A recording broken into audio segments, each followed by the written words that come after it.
Hello, everybody. We'll just probably take, hi, where are you? Thank you. We'll just probably take another 30 seconds before we get started. We are so excited today.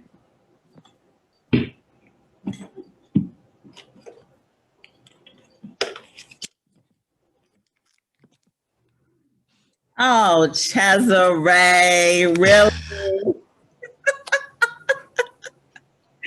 You had to blow up my spot. I'm sorry. I'm too excited for you. Hi, everybody.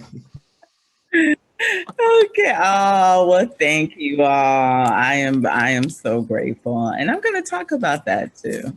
So oh gosh. Starting the path for the people.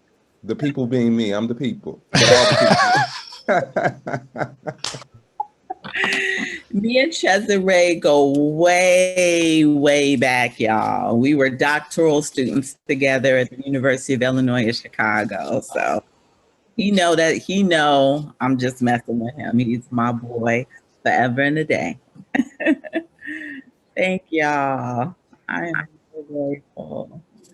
Yay. Happiness. So today is probably one of my favorite days because we get to just talk to our new family members, right? What can be better than that? So we have a few prepared questions, and then we're going to break you off into several groups just to talk amongst yourselves, and then we'll come back. Oh, well, Otis, you want to take it away or? Well, I didn't do that in order to interrupt. I just wanted you to have your visual prop, Ebony, as you were going through your introduction. I'm sorry, I interrupted the flow. No problem. No, this is really helpful because I was going to start making some stuff up. So now So we're going to go through these questions. We're going to try to go through them fairly quickly. If you have questions, we kind of want you to hold it till after the group where you kind of just get in. And it's going to be cross-pollinating because we all a family, so we all might as well get to know each other between WT Grant and NSF. And then we're going to come back and regroup. And if there's any lurking questions, then we can have, 25 minutes at the end to do that. But we're really excited. So, yeah, definitely. Mm-hmm. So I'm going to stop sharing the screen here and we can get into it. Okay. Maybe if you could put it in the chat though, so we can remember okay. The next questions. I don't. So I think. Go ahead, Ezekiel. No, I was going to say I don't think it hurts to actually have it up there, but then again, we don't see everyone's faces, so that's fine. Yeah. I want to see. No. I want to see the people. So Otis, why don't we start with you, and then Ezekiel will get this question, and I'll answer at the end. What is kind of your personal, professional, academic narrative? How you got to the point that you are today? Wow. I mean, even though I knew this question was coming, it's still kind of hard to synthesize what has been a pretty complicated journey for me. Well, I'll just start with, I think, the framing information, and that is, I was not the child born with the silver spoon in his mouth. Definitely humble beginnings, inner city, low performing schools, ended up failing a grade, ended up going to a low performing high school where my 2.7 GPA, cumulative GPA, qualified me for the top 30 in my class of hundreds. Segregated schools, segregated communities. And, I offer that not as this, question, how do you make it, that type of thing, but it really has kind of framed my interest, right? It's been a personal journey, and I want to offer that to everyone, that it is okay to be about your narrative you know, what makes you you, and exploring yourself through the research that you do. So, you know, I've always been somewhat sensitive to the imperfections of the educational system, but also how it relates to broader issues of context. So once I left that low income area and moved to a more integrated neighborhood, that's when, you know, a lot of my problems started um, in terms of schooling. That's when, you know, I had a math teacher that told me, hey, you know, you're your right brain being our left brain, so you're not supposed to be able to do math. Right. So and I literally bought into this biological notion of an inability to do math. And see, these are the things that our kids are being confronted with within schools. Literally hearing from the teachers, and in this case, a white teacher, that they are unable to do something. So I want to say that that kind of shaped my perspective going into my academic and research career, because I was all about confronting systemic and structural racism. I've always been kind of curious about it. I didn't think that it was going to be defining in terms of my research field, but I did know that there were injustices. And just one point here, because I think I'm elaborating too much, but it was in my undergraduate experience where I was able to volunteer at a middle school, and it was a segregated middle school in North Tulsa. And if anyone knows anything about Tulsa, Oklahoma, it's the North where they ended up really segregating African Americans. Well, that school system was actually making dittos off of donated stationery from my university. They literally didn't have enough money for ditto paper. They also didn't have music. And music was the only way that I got to college. My parents didn't save any. I'm first generation when it comes to college. I didn't get an academic scholarship. What I got was a music scholarship. And if it were not for that music scholarship, I wouldn't have gone to college. And those kids didn't have music. And it just blew my mind. That was my awakening, so to speak. Because I understood the thing that saved me was not available to those kids. It infuriated me, but it also got me interested in changing the world. So that's where I kind of switched gears and said, you know, I'm not really going to do this music thing anymore. I'm going, and not that doing music and being about our people are incongruent objectives, but at that time I knew that my passion was going to be better served in public education. So fast forward, I want to say that that is what has driven my intellectual interests, has driven my passion to actually through a PhD program that was grueling and not supportive. I mean, boy, could I tell you the stories there about, I mean, just blatant racism. But nonetheless, I was able to find some people who believed in me, who provided that sponsorship. They were horrible mentors. We can talk about that distinction too, if you all want to talk about it. They were great sponsors, but horrible mentors. But nonetheless, I was dropped in the ocean and told to swim. None of them were publishing with me. None of them were bringing me research projects. The first 11 or 12 of my publications were all single author, because none of them were publishing with me. And so I learned on my own. My first 4 grant awards, all single PI, because none of them were working with me. So I very much understood that being an academic of color was to be isolated. but also liberated in that you are forging your own ground. You're not beholden to others as you might be if you're being mentored. So from that standpoint, I think people started to recognize that, once you get tenure, a person of color becomes very valuable, very marketable, and they feel like there's little investment that they have to do. And then that's when all of the big universities come after you.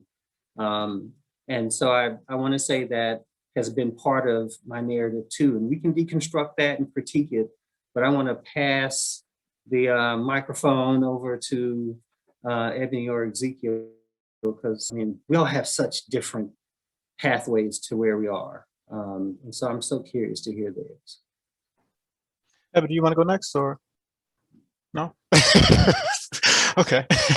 I guess that means I'm going next. All right. Good afternoon. It's good to see you all. So I'll try to keep mine brief. The reality is any one of us could spend the whole 90 minutes just on our own trajectories for this question on its own. So, but I do think it is interesting to hear each of our respective ones, because we, as Otis already mentioned, have our own respective pathways that we've all taken. So I was born and raised in Poughkeepsie, New York, Hudson Valley area, to a Puerto Rican father, African American mother. Both of whom were first generation college, both of whom were activists, went to SUNY New Paltz to study social work, actually wound up studying sociology because they didn't have social work at SUNY New Paltz. Because we were in the Hudson Valley area, if you know anything about the Hudson Valley and the history of the Hudson Valley, the largest employer in that area for a long time, for several decades, was IBM.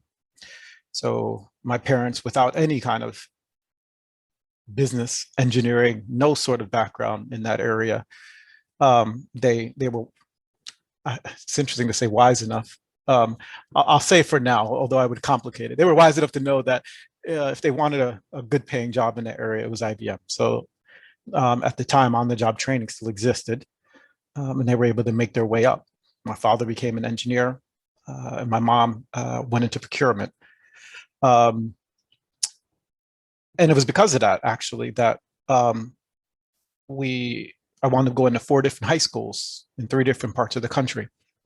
So started high school in Poughkeepsie, then wound up in Austin, Texas for 15 months, then finished up my last 2.5 years of high school in Durham, North Carolina, going to 2 different high schools in Durham, because the first summer that I was there, Durham Public Schools went through redistricting, as we all know, as a mechanism to desegregate schools. The high school I ended up in prior to was literally 99.9% Black, and subsequently was probably like 90% Black. They did a little bit of integrating. But it was also arguably the most stigmatized school in the school district. I went from literally in Austin, Texas, probably one of the most affluent school districts, schools in the Austin area, to the school I graduated from was probably one of the most lowest resource schools that I had went to.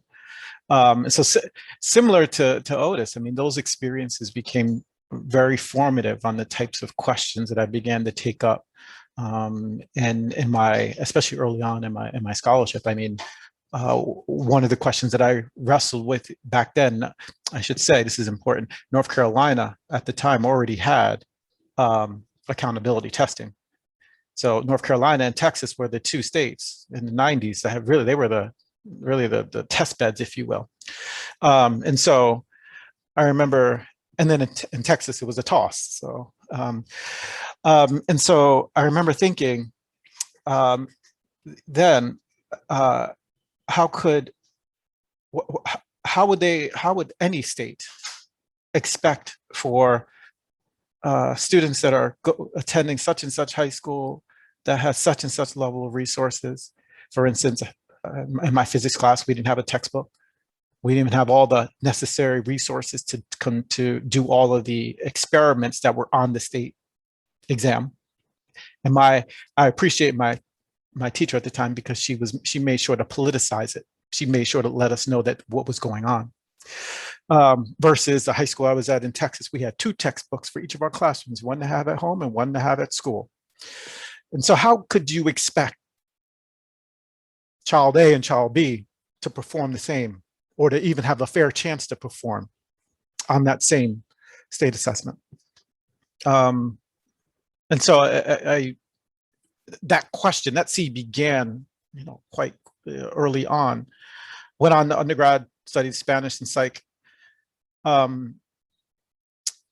think what's most important that I want to point out here is that what I became really interested in while in undergrad was, on the one hand, literary analysis.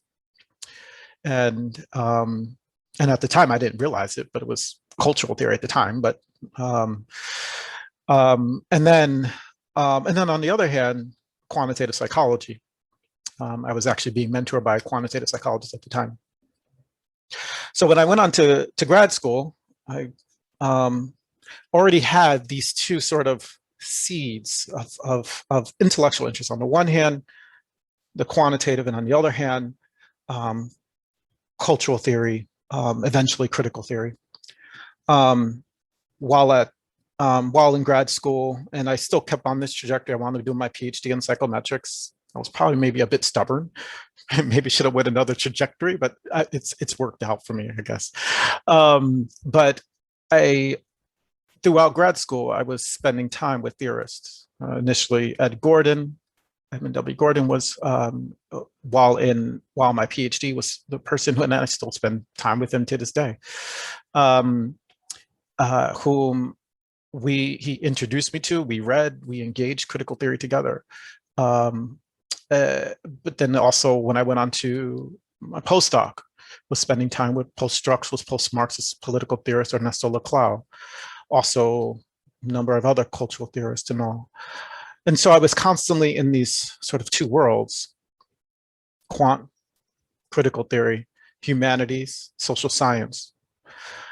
And eventually when I went on to start to engage in what I characterize as the ritualistic process of the peer review process of publishing, I went literally 3 years of consistent rejection, writing my ass off. I couldn't even tell you how many papers I wrote in those 3 years. Consistent rejection. On the one hand, I would get from because I was doing what might be understood as sociology of education work, and also looking at family economic background factors. My work would get sent to the positivist sociologist and economist that would write my work off as being ideological because I'm using critical theory. And on the flip side, when it would send it to critical theory journals, the critical theorists would say, I'm not so sure if Judith Butler intended for her work to be quantified. So they would maintain this hermeneutics of suspicion toward the quant. I understood that, actually.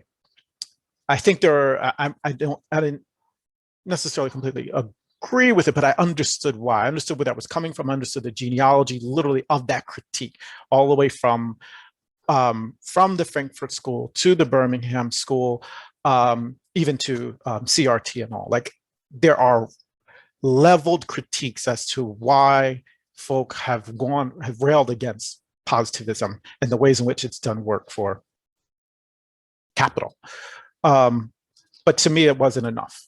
To me, though, a fundamental question was, in any materialist analysis of power relations, there's always the question of how much and to what extent. And so for me, I needed to go after how to go about reconciling the 2. And in part, that's where I ended up with the project of Inheriting Possibility and a number of other projects. I'll stop on that. Okay, y'all know if we take this long to answer every question, there'll only be time for one more question. So we really need like the short and watch this. Okay, let me model. Grew up south side of Chicago. Went to summer camps, did engineering summer camp. I didn't know what it was, but I was heard if you majored in it, you can get a free ride. So I did that. Went to North Carolina A&T, got a bachelor's in electrical engineering. Still went, I wanted to kick it in New York City. Like, this is like the truth. I'm not gonna say this in an interview, but like, y'all about to get the real deal. So I said, well, what college is close enough to New Jersey where I can kick it hard in New York City? Because I couldn't afford to live in New York. New Jersey Institute of Technology, bam, went there. I mean, the whole thing was a damn haze because I like kicked it so freaking hard, girl. I don't even remember. My girlfriend is over here too. She over here laughing. Went to work for Hewlett Packard, was totally miserable, making what I now know was good money. Like, I just matched my salary like yesterday, like for real, right? But I was miserable, and everyone from my community back in Chicago was like, you made it. And I was like, if this is making it, I'm gonna be on some medication soon. Like, straight up racial battle fatigue. Got laid off. See, this is the part of the CV. My CV looks like this, but my life was really like this. Got laid off, picked myself up off the floor, tried to figure out what I wanted to do. And I said, I want to study people like me, folks who do really well in school, go into these STEM environments, damn near have a heart attack, right? Don't want to stay in STEM. Did that, had a great advisor. He was really tough. His name is Danny Martin. He was tough but fantastic. Decided that I did not want to teach unless it was at a community college, because these rich white kids, I just can't. I don't even know why I'm here at Vanderbilt. Like, that's a whole nother story. So I got a couple of postdocs. I couldn't get no health insurance. So here I am, doctor behind my name. I got to go to Chicago, Cook County, just to get a gynecology appointment. I was like, no, I don't like that kind of money. That's why I became an assistant professor, because I needed some insurance. My son needed some insurance, right? And the reason why, this is the ending. See, we done. The reason why I haven't really celebrated too much being a full professor is because I feel a linked faith with other Black women in the academy. And every time I go to tweet or I'll go to Facebook, I hear this narrative, I'll see this narrative about, just we suffering. We are suffering in the academy. And am I just supposed to say, well, just made full, but I didn't really just make full. Y'all know Simone, you see them flips she did? Okay, that was my whole life for the last couple of years. Like, I had to do some triple somersaults and all of that. So it's not, we can celebrate, but I wonder how much life is gone from me for just dealing with that process. That is such a bad note to stop on, but I'm glad to be full. Like, don't get me wrong. Okay, next question. That's how we got to do it, y'all. What was your view of the academy as a researcher, what was your view of the academy and research as a minoritized, gendered, and sex person? And when did you begin your career, and how has that changed?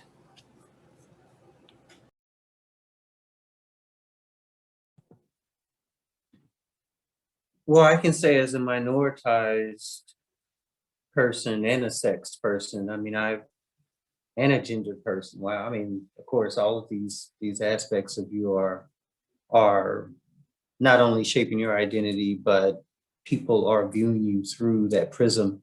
And I'll add sexual orientation to the list as well. All of these ways in which people are constructed really relates to especially differences in what people believe they can accomplish.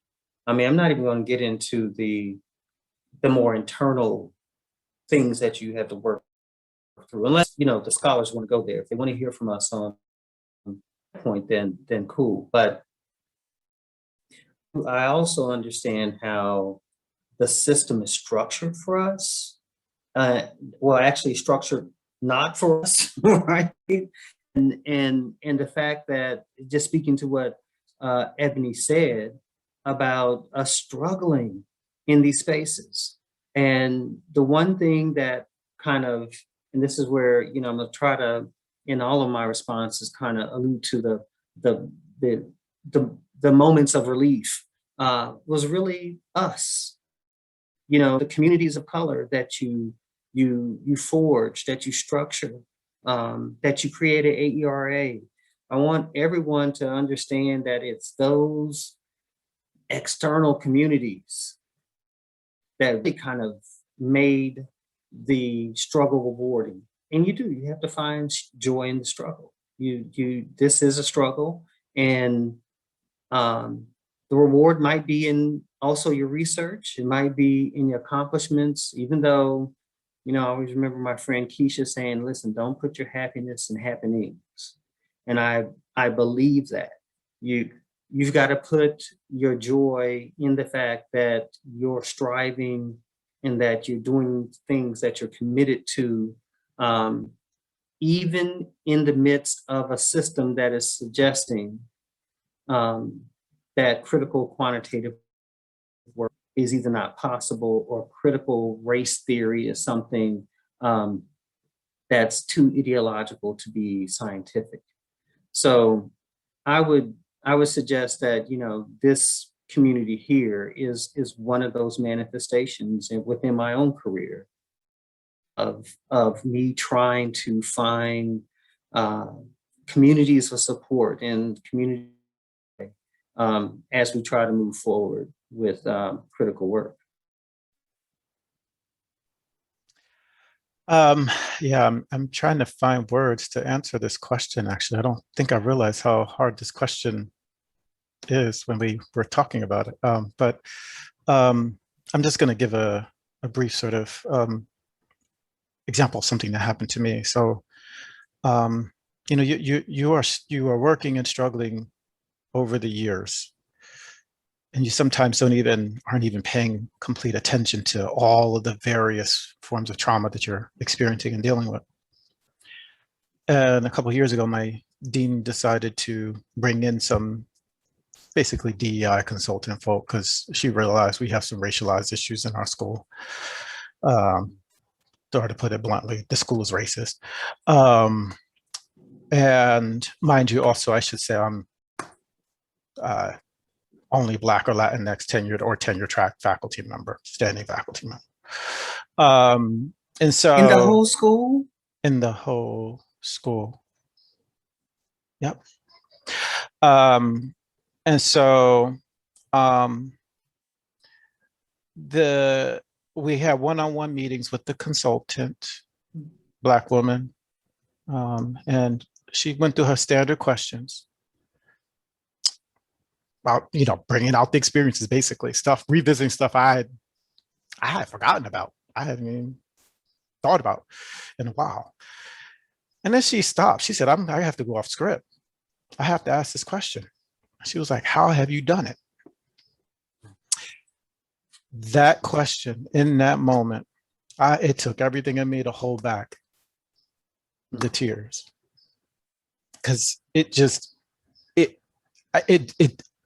took me off guard. I did not expect it, and I don't think I realized the amount of trauma that I was even had built up and working through.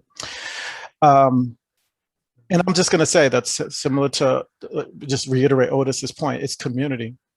It's mentors. It's been interlocutors, both within and outside of Penn, that have enabled that were my own means of survival. So, yeah.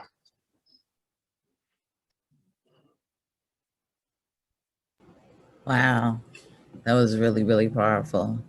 Thanks for sharing that. I think what I had to do as a Black woman in engineering education, which means, sometimes you're definitely not respected by engineers, but sometimes you're not respected by educators, folks in traditional education fields as well. Sometimes the hybrid can be difficult, even though they tout it as interdisciplinary and you can talk across fields. But yeah, when it comes up to tenure, you have 2-3 different folks in different disciplines trying to judge you, right? And your scholarship is never good enough in their lens, right? So we have to watch out for that. I think the thing that I struggled with the most is just feeling as though I was good enough, right? Because they set you up, they socialize you to say, you really don't belong here, right? But maybe we can make room for you if you straighten your hair, or if you get rid of your Cinco de Mayo tattoo, if you don't wear such tight clothes, and like other bullshit that has nothing to do with your scholarship, right? So they basically ask you to leave your very identity, the things that your neighborhood is proud of, to leave that at the door and then come in and possibly make it, right? And I've seen people do that, and I don't like what they've become, right? So the whole thing, like Carrie Ann's book, How to Achieve in the Academy Without Selling Your Soul, was really important to me to just be present. So what does that mean? Be intentional about being around people of color, like intentionally, because I could live in a lot of places in Nashville, right? But I'm choosing to now move to a community where there's some liquor stores, there's a little trouble going on, but that's the community that makes me feel whole. I make sure I schedule, and this is the last sentence, roller skating as my meetings. So if you need to see me on Thursdays from 11 a.m. to 1, oh, I'm in a meeting, but I'm getting my robe on, right? Because that keeps me whole. I get to talk to, Mrs. Seal and Mrs. Gale, who are like in their 80s, still rolling. Can you imagine 80s on roller skate, looking fabulous? I saw her today. She had her purple shirt and her purple pants and her gray shoes, and she strutting it, right? So do I want to be that person who has 30, 40 awards, a bookshelf full of books, or do I want to be the person like Miss Seal, who's 88 years old and still roller skating? That's Girl. powerful. You know that, and Ebony said some. She didn't say the phrase we hear all the time, and I get sick of hearing it. Work-life balance. I get sick of hearing that. But what she described to us is her taking care of her social emotional well-being, right? Their mental health, her connectedness or need for connectedness, and how that nurtures everything about her. That I think is so important, because when you get caught up in this system where everything is about your profession, and everything is about the field and how what the field thinks of you and all this other stuff, man, you're setting yourself up for really a bruising, because one of the things about our fields, our professions, is that this belief in dispassionate, objective, scientific, which also mean cold, socially distant stands respective to your work, when your work really is an extension of you, is setting you up to be critiqued, to be dismissed and found unworthy. And I think that is one of the big things we kind of set ourselves up for when we buy in to this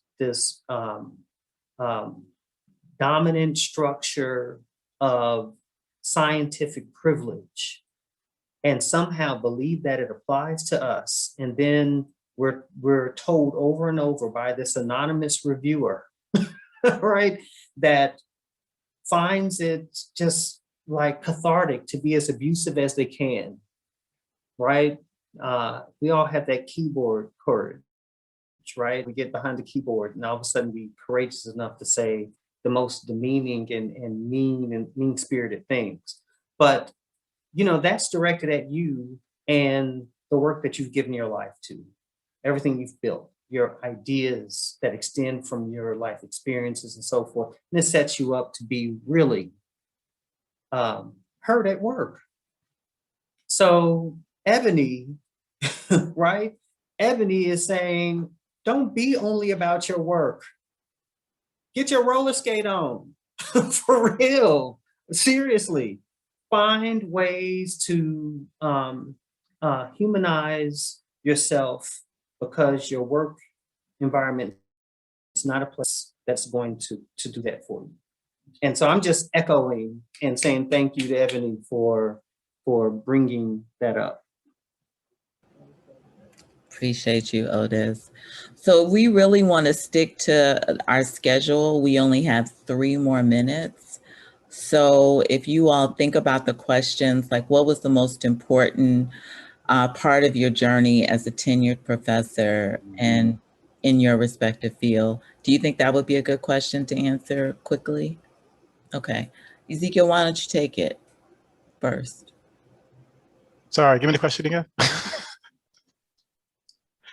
Wait a minute, you're muted. Sorry, the full question is, what was most important to your journey as a tenured researcher and leading researcher in your respective field? Having interlocutors, building relationships with others, especially outside of my both school within my university, but also institution, and building those relationships in ways that, in fact, are formative and edifying for me personally, but also intellectually. Beautiful. I just think I'll say real quickly for me, getting that grant money, y'all. You know, it's like a layer of protection, you know, and I don't have any shame in telling people this. Vanderbilt only paid for my full salary 1 of my 10 years there. Every other year, I supplemented my own salary. And what that gave me, now institutionally, everybody don't get this, so and I understand that, but it gave me cover. It gave me the ability to publish research that talked about anti-Blackness, racism. It gave me the ability to seek out the questions that I wanted to be answered. And it's helping lay the foundation for me doing my own thing, meaning the LLC, right? Because I can't give all this to Vanderbilt. Like me, Ezekiel, and Otis, we gotta keep a little bit for ourselves and for the people, right? For the revolution. I think my answer is I mean, I have to say, I'm a non-traditional scholar in many ways. I mean, I've had offers from 5 different fields, you know, and I'm currently in 3. So my professorship is a university level professorship. So I'm in public health, I'm in sociology, and I'm also in education. So I've been my tenure is actually in public health. But, you know, I've gotten tenure in African American studies and,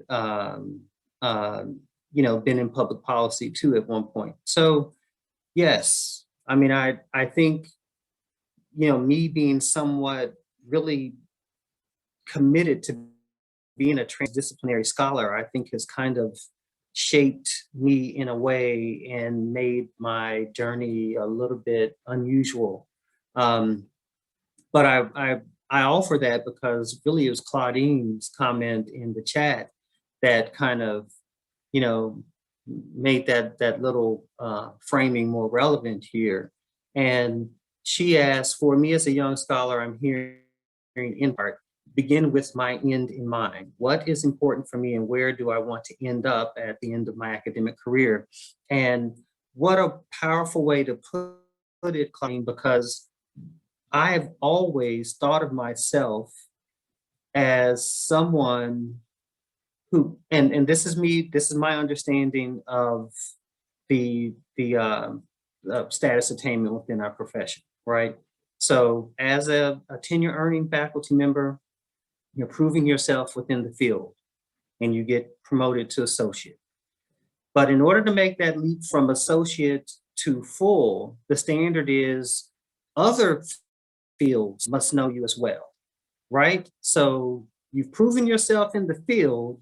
Now, in order to become a full professor, you prove yourself in the academy.